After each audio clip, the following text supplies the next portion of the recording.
सवाल पूछा जी।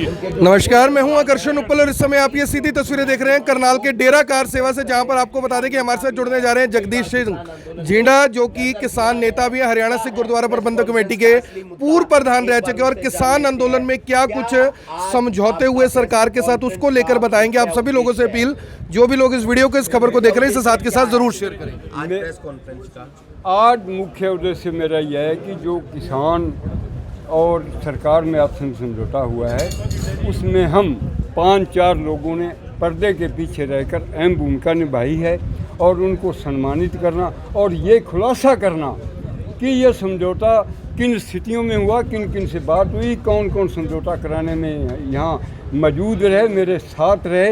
एक मैं था, एक योगिंदर राणा जो जिला के प्रधान हैं वो यहाँ रहे, गुलाब सिंह मोनक के वो इसमें इन्वॉल्व रहे। ये इसमें बीजेपी से जुड़े हुए हैं। हाँ जी, जो बीजेपी से जुड़े हुए हैं। हाँ, जो बीजेपी से जुड़े हुए। तो आप भी बीजेपी से जुड़े हुए? नहीं, मैं बीजेपी से नहीं हूँ, मेरी तो अपनी एक अलग पार्टी है। वैसे मैंने आज तक, पहले मैं चौटाला पार्टी में था और जब मैंने हरियाणा कमेटी की बात चलाई तो उस टाइम कांग्रेस के साथ मैंने समझौता किया था कि आप हमारी हरियाणा गुरुद्वारा प्रबंधक कमेटी बना दो तो मैं कांग्रेस की इमदाद करूंगा। मैंने पिछले 10 वर्षों से कांग्रेस की इमदाद भी की। तो किस तरीके से समझौता हुआ, कुछ बताना चाहेंगे? हाँ कौन जी। पर्दे के पीछे रहा, क्या बातें हुई, कहाँ पर समझौता हुआ? ये पहले सबसे मैंने सीएम साहब से, योगिंदर सिंह राणा जो जिले के प्रधान है, उसके घर के बैठ में सीएम साहब से परमिशन ली। क्या समझौते के लिए मैं यदि किसानों से बात करूं तो आप राजी हैं? उन्होंने कहा, उन्होंने परमिशन दे दी। उसके बाद चढ़ूनी साहब से मेरी अकेले की आधी घंटा बात हुई और उनने भी पॉजिटिव रवैया रखा कि झींडा साहब ये समझौता हो सकता है, तो ये समझौता कर देना चाहिए। झींडा साहब, इसमें एक बड़ी बात ये निकल कर सामने आ रही है कि कुछ ऐसी चीज़ें जो कैमरे के सामने, कुछ ऐसी चीज़ें जो पर्दे के पीछे हैं। कैमरे के सामने वाली सबको पता है, पर्दे के पीछे वाली क्या है? ऐसा है जी, ये बात मैं नहीं कहना चाहूँगा। ये किसान मोर्चे की और मेरी एक शर्त थी समझौता करने से पहले, सीएम साहब से भी और किसान मोर्चे चुड़ूनी से भी, भाई मैं पर्दे के पीछे रहूँगा और सामने नहीं आऊँगा।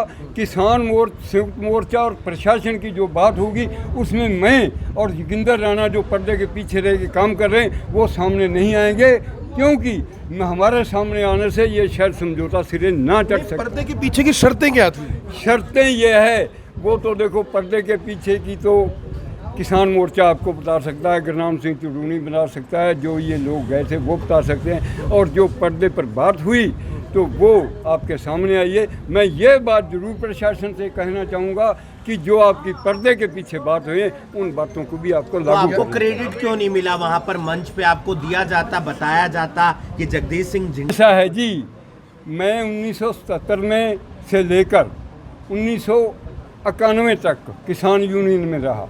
बदन लाल ने यहाँ पर लाठीचार्ज गोली चलाई थी, 2 किसान मरे थे, उस टाइम मैं प्रधान था, और रतन मान जी उस टाइम जिला प्रधान थे, घासी राम नैन हमारे हरियाणा के प्रधान थे। मुझे 40-50 साल हो गए इसकी लड़ाई लड़ते हुए, और मैंने 14 वर्ष लड़ी हरियाणा से गुरुद्वारा प्रबंधक कमेटी के लिए, बादल साहब से अलग करवाने के लिए लड़ाई लड़ी। मेरे चौटाला साहब से बादल सरकार थी और दोनों सीएम मुख्यमंत्री मेरे विरोध होते हुए भी मैंने 14 साल लड़ाई लड़के अपनी अलग कमेटी बनवाई और उसका कानून का किया। मैं नंबर नहीं बनाना चाहता। आज जगदीश सिंह झींडे का वर्ल्ड में नाम है, मैं नंबरों का भूखा नहीं। मैं केवल किसानों की तो देखते हुए अपने जिले में इतना बड़ा आंदोलन हो और सरकार की 3 बार बात टूट जाए, लाखों लोग इकट्ठे हों, लाठियाँ चलें, और मैं भजन लाल वाली वो स्थिति कि किसान शहीद हो गए, सचिवालय के सामने धरना चला हुआ है, किसानों ने आर पार लड़ाई लड़ने का आदेश दे दिया है, उस स्थिति में मैंने ये धारण कर लिया था कि मैं करनाल से तब आऊँगा और पर्दे के पीछे रहूँगा, चढ़ूनी साहब को और सीएम साहब को रहूँगा। मैं पिक्चर में नहीं होऊंगा, ना मेरा नाम आना चाहिए। मुआवजा वगैरह भी दिया गया है सरकार की तरफ से कुछ? वो ऐसा है जी, 2 नौकरी मिली हैं जो पिक्चर में आई हैं, वो किसान मोर्चे के चुड़ूनी साहब जो बातचीत करने के बाद गए हैं वो बता सकते हैं। जैसे उन्होंने बोला था कि हमारी जो मुआवजे की शर्त है वो भी मानी गई है, वीडियो भी जारी किया, तो मुआवजे वाली बात सही है? क्योंकि अगर सरकार अपने खजाने से दे रही है तो सरकार को बताने में दिक्कत क्या थी? नहीं, ऐसा है, कुछ सरकार की परेशानियां रही होंगी, जिस वजह से नहीं हो सका, जैसे किसानों का पोस्टमार्टम नहीं हुआ, कुछ बातें छुपा के रखनी पड़ती हैं, खजाने से दे सकते हैं, सरकारी तौर पर नहीं दे सकते, अपोजिशन कहीं रौला ना डाले भाई ये किसानों को ऐसे कर रहे हैं। कई ऐसी बातें होती हैं जो सरकार कुछ पीछे रह के करती है, जैसे हमने पीछे रह के किया वो सरकार की और किसानों की भी। अच्छा, अब दिल्ली वाला आंदोलन का हल कैसे निकलेगा, उसमें भी मदद करिए आप थोड़ा पर्दे के पीछे। हाँ, एक सवाल पूछना चाहते तो कि जो किसान जनपद है वो बैठे हुए ने सिंधु बॉर्डर अपने किसान भरा बैठे हुए ने। देखो रवनीत सिंह बिट्टू सरदार बेअंत सिंह के लड़के ने और कांग्रेस के बड़े नेता हैं, और वो मैं कहता हूं कि उन्होंने ऐसे नहीं करना चाहिए, नहीं बैठना चाहिए, किसानों को बैठ के समझाना चाहिए।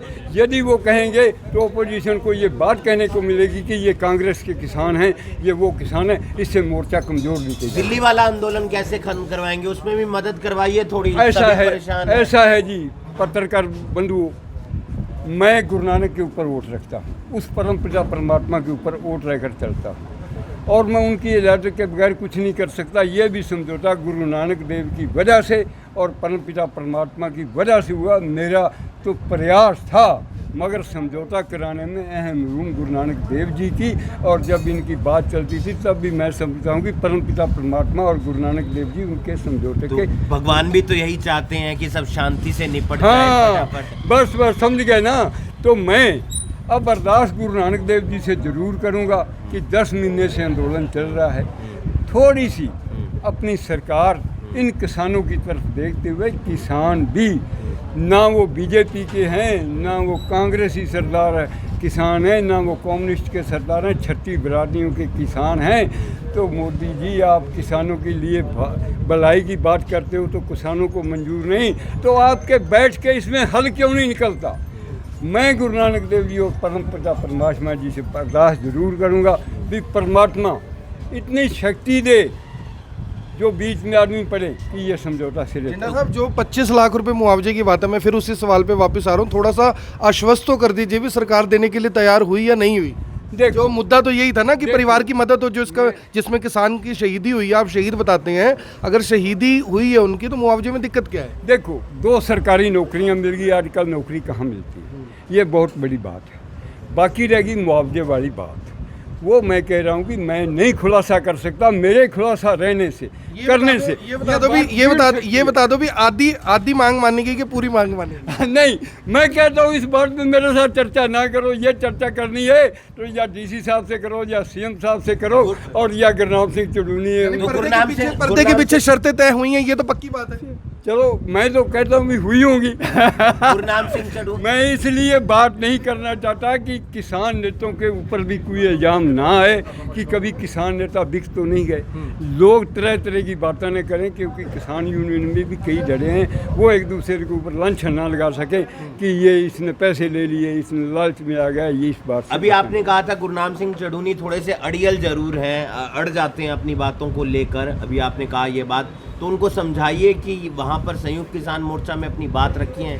ऐसा जी, किसान यूनियन में चुड़ूनी साहब मेरे से बहुत बात आई, और किसान यूनियन, जब मैं किसान यूनियन में था, एक किसान यूनियन हुआ करती थी। मिंदर सिंह टिकैत भी मेरे बाद में आया था, और मिंदर सिंह टिकैत को मैंने संत भी बुलाया था राकेश टिकैत के बाद, और ये चुड़ूनी साहब बाद में आए थे। जब उस टाइम एक किसान यूनियन थी, टिकैत साहब बाद में आए, और ये घासीराम नैन हमारे प्रधान हुआ करते थे, चुड़ूनी साहब इसमें बाद में। जब इसके ये किसान यूनियन हरियाणा में बिखर गई तो उस टाइम मेरा आंदोलन एसजीपीसी का कुरुक्षेत्र में चल रहा था, और मैं कुरुक्षेत्र में था। मैंने रतन मानगुट को, गुरनाम सिंह चुड़ूनी को, सेवा सिंह आर्य को, घासीराम नैन को, वो मौनवट पे बैठे हुए थे, मैं मौनवट तोड़वा के आया, और तो मैंने अपील करनी चाहिए भाई ये सभी किसान यूनियन जो हैं ये एक मंच पर आ जाएं। तो पत्रकारों ने ये बात लिखी थी कि जिंदा टूटी हुई बोतल को जोड़ना चाहता है, कभी टूटी हुई बोतल जुटती नहीं। मैंने कहा भी यदि मेरी गूंद अच्छी होगी ना तो शायद जुट जाए। जिन्ना साहब, एक महत्वपूर्ण सवाल है, आपको लगता है कि सरकार प्रशासन से कहीं गलती हुई, जो किसान सेक्रेटेरिएट तक पहुँच गए, अगर वहाँ तक ना पहुँचते तो ये शर्तें भी ना मानी जाती? नहीं, मेरी बात सुनो, इसमें यहाँ तक लाने और शांतिपूर्वक रखने के लिए किसान मोर्चे की बहुत बड़ी अहम भूमिका रही है। शांति की अपील करते रहे, और सबसे ज़्यादा श्रेय मैं अपने ADGP विरक साहब को देता हूं, जिनकी ड्यूटी लगी हुई थी। उन्होंने बड़ी संयम से, प्रशासन ने बड़ी संयम से, ताकि किसानों में ये बात दोबारा ना दोहराई जाए, जलियांवाला बाग की ना हो, शहीदियाँ ना हो, तो इसलिए शांतिपूर्वक रह के ये सब यहाँ पे। फिलहाल आप देख सकते हैं जगदीश सिंह झिंडा जी, जिन्होंने सीधे तौर पर कहा कि पर्दे के पीछे भी कुछ शर्तें तय हुई हैं, पर्दे के पीछे भी यानी कि बात कही गई। अब सवाल ये है कि पर्दे के पीछे मुआवजा क्यों दिया गया। अभी देखो, किसानों को तो चाहिए था, उन्होंने मुआवजा लेना ही था, वो मुआवजा लेके उठे, लेकिन सरकार की ऐसी क्या मजबूरी थी कि सरकार को पर्दे के पीछे मुआवजा देना पड़ा। हालांकि कितना मुआवजा दिया गया इस बारे में कोई खुलासा अभी तक किसी ने खुलकर नहीं किया, लेकिन जगदीश सिंह झिंडा ने भी सीधे तौर पर यह कहा है कि कहीं ना कहीं जो मुआवजा है वो दिया जरूर गया। कितना दिया गया उन्होंने ये बात बताने से पूरी तरह से इनकार कर दिया। आप सभी से अपील, जो भी लोग इस वीडियो को, इस खबर को देख रहे हैं, इसके साथ के साथ जरूर शेयर करें, ताकि पूरे हरियाणा में पता लग सके कि कहीं ना कहीं हरियाणा सरकार ने पर्दे के पीछे भी, कैमरे के सामने तो जो हथियार डाले वो सबने देखे, लेकिन पर्दे के पीछे भी कहीं ना कहीं हथियार जरूर डाले हैं। आप देख रहे हैं इवेंट 24, मैं हूं आकर्षण उपल करनाल से, आप सभी के साथ लाइव। धन्यवाद।